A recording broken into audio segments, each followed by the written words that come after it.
Amazing Grace, the redemption of John Newton.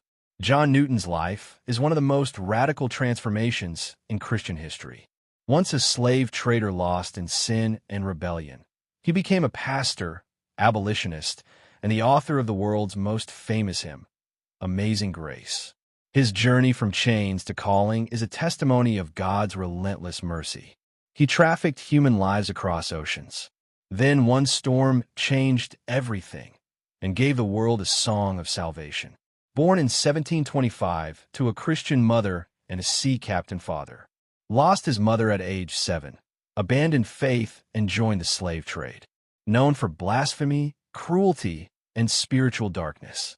In 1748, caught in a violent storm aboard a slave ship, prayed for mercy, experienced a spiritual awakening, marked the beginning of his transformation, left the slave trade, studied theology, and became a pastor. Mentored abolitionist William Wilberforce, advocated for justice and repentance. Amazing Grace, how sweet the sound that saved a wretch like me, written in 1772 as a reflection of his journey, became the anthem of redemption across generations. Newton's story inspired movements for justice and mercy. His hymn is sung in churches, protests, funerals, and revivals, a reminder that no one is beyond the reach of grace. John Newton, from slave trader to hymn writer of grace.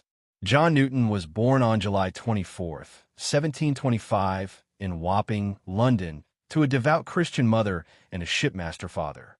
His mother, Elizabeth, prayed he would one day become a minister, but she died when John was just 7 years old. Her death marked the beginning of a long descent into rebellion and spiritual darkness. By age 11, Newton was sailing with his father, and by his late teens, he was fully immersed in the brutal transatlantic slave trade. He became known for his profanity, cruelty, and disdain for religion. At one point, Newton was enslaved himself by African traders in Sierra Leone, living in squalor and humiliation. In 1748, while captaining a slave ship, Newton encountered a violent storm off the coast of Ireland. Facing death, he cried out to God for mercy. Miraculously, the ship survived. That moment marked the beginning of his spiritual awakening.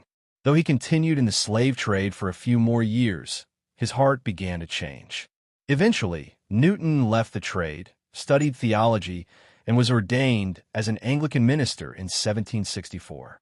He served in Olney, Buckinghamshire, for over 20 years, where he mentored abolitionist William Wilberforce